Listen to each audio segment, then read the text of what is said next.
E a Dior, que teve a cara de pau de copiar um estilo de saia super tradicional dos trajes históricos chineses e dizer que é um design inédito criado por eles.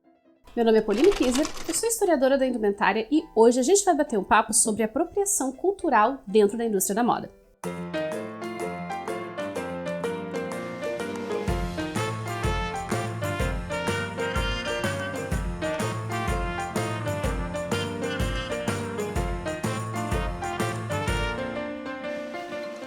Olá, modistas! Tudo bem com vocês aí desse lado? Final de semana foi só eu abrir o meu TikTok que já tava pulando lá a polêmica entre os criadores de conteúdo que trabalham com estéticas do leste asiático, em especial com trajes tradicionais de China, Coreia e Japão, sobre o fato de que a Dior, sim, a poderosa Dior, a grife, carérrima, estaria copiando um design de uma saia que faz parte de um dos trajes tradicionais chineses. Se inspirar em elementos regionais, especialmente de outros continentes, é uma coisa que a moda europeia já faz há muito tempo. Não da forma mais ética, na maior parte das vezes, diga-se de passagem. Em 2015, por exemplo, a estilista francesa Isabelle Marant foi acusada de se apropriar de um estilo de bordado específico da etnia Mixe, no sul do México. Em 2018, a Gucci achou que era uma ótima ideia colocar na sua coleção um turbante indiano, que além de ser uma denominação absurdamente genérica, copiava o estilo dos turbantes usados pelo Sikh, um grupo religioso da região de fronteira entre a Índia e o Paquistão, cujo uso desses turbantes é ritualístico e só vem desde os anos 1530. Em 2019, a própria Dior mandou muito mal na campanha de lançamento de um perfume com o nome Sauvage, selvagem em francês, usando imagens e referências a povos indígenas da América do Norte da maneira mais estereotipada possível. E esses são só os casos mais recentes que tiveram um impacto social e uma repercussão tão negativa a ponto de forçar essas marcas a terem que vir a público pedir desculpas. Mas essa apropriação sem qualquer critério de elementos emprestados de culturas não europeias é uma coisa muito antiga na indústria da moda ocidental. A gente já vê isso claramente nos banhãs do século 17 e 18, que foram diretamente inspirados nos kimonos japoneses e em outras vestes talares da Índia e da China. Nos anos 1700, a Europa desenvolveu uma obsessão por tudo que vinha do, abre aspas, Oriente, sendo que Oriente era um termo super genérico e estereotipado para se referir a tudo que vinha do leste e sudeste da Ásia e do Oriente Médio como se fosse uma coisa só. O Oriente era esse lugar misterioso, com haréns povoados por mulheres seminuas, fazendo danças sensuais e fumando arguilé o dia todo. E os designers franceses do século XVIII criaram um monte de trajes inspirados nessa fantasia doida dos europeus. Trajes que misturavam elementos aleatórios de vários povos diferentes numa salada de frutas sem pé nem cabeça. Como o tal robe à la turque, que incluía um turbante genérico e tudo. Ou o robe à la circassienne, cujo elemento oriental, na visão europeia, estava na presença de uma sobremanga curta, inspirada nas dançarinas de haréns, e na decoração com peles ou aqueles chuveirinhos de cortina nas barras do vestido. Ou seja, se tem uma tradição cultural a qual a Dior está sendo bem fiel nesse momento, é de se apropriar de expressões culturais de outros povos e tratá-las sem o mínimo de respeito. Culturas não são estáticas. Seja através de migrações, guerras ou comércio, povos entram em contato desde a pré-história e esse contato promove a troca de práticas culturais. A gente vê essa troca na língua, na culinária e nas roupas também.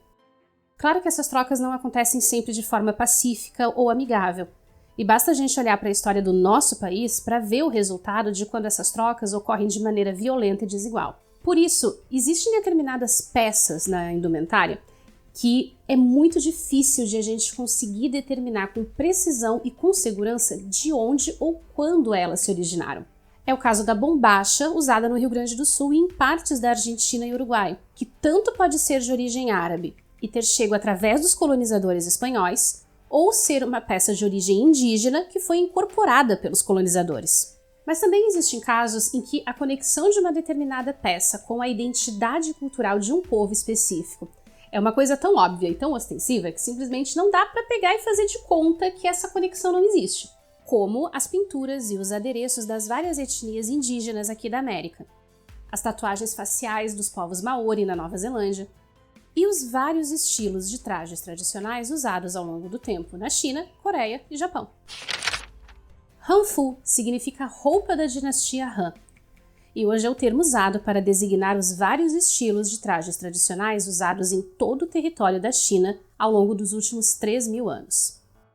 O Hanfu chinês influenciou a formação de outros trajes tradicionais do leste asiático, como o hanbok coreano, o kimono e a yukata japoneses, o ryusu das ilhas Nansei, onde se incluem Taiwan e a ilha de Okinawa, e o jia, usado no Vietnã.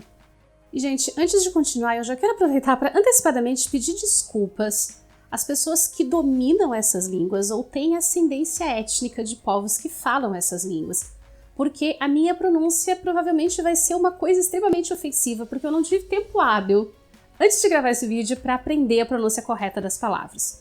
Do mesmo jeito que, por não dominar as línguas, invariavelmente eu estou trabalhando com fontes traduzidas ou com fontes escritas por autores ocidentais, que muito provavelmente expressam pontos de vista muito específicos e ocidentalizados sobre essas práticas de vestimentas, e muito provavelmente eu vou falar bobagens por causa disso. Então, para você que estuda esses trajes tradicionais, para você que domina essas línguas as quais eu estou assassinando a pronúncia aqui, por favor, me corrija aqui nos comentários, deixe indicações de leitura e complemente e sinta-se à vontade para fazer isso. Na China antiga, era comum que cada dinastia trouxesse novos formatos e detalhes aos trajes, instituindo cores, acessórios e materiais que identificavam principalmente a elite daquele momento histórico específico. E aqui eu vou indicar para vocês o trabalho maravilhoso da Mochi Hanfu no TikTok. Ela fala sobre esses trajes em uma perspectiva histórica e também traz muito sobre os estilos de maquiagem e cabelos de cada dinastia. E foi através dela que eu descobri o nome em chinês da peça que a Dior quibou. E se por um acaso você é jovem e não estava aqui na época em que a internet ainda era tudo mato, quibá é uma gíria do tempo da internet de escada para se referir à prática aparentemente muito antiga na internet de copiar alguma coisa de outro criador sem dar os devidos créditos. Mamenkun é um estilo de saia que se desenvolveu entre os anos 900 e 1200 e seguiu sendo usada na China até os anos 1930.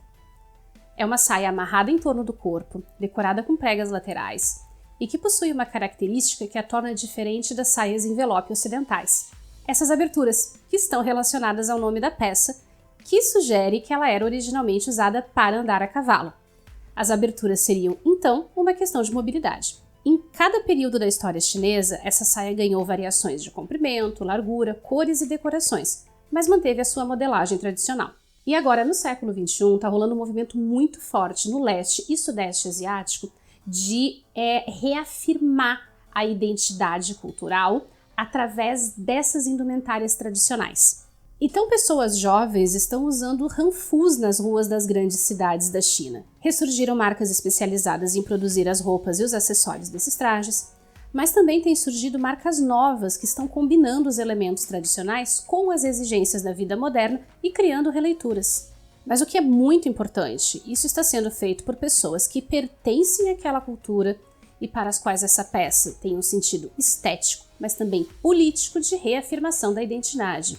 Aí me vem a Dior, que claramente está passando por uma crise de identidade e de criatividade, e pega uma peça super tradicional, quiba o bagulho e bota no site deles para vender a $5.000. E detalhe, olha a descrição no site, silhueta icônica da Dior. Tem até um vídeo da modelo caminhando e claramente dá para ver que é a modelagem tradicional chinesa com o mesmo tipo de abertura. O problema não é a Dior criar uma coleção que preste homenagem a essa grande influência de estéticas asiáticas que a gente está recebendo graças ao K-pop.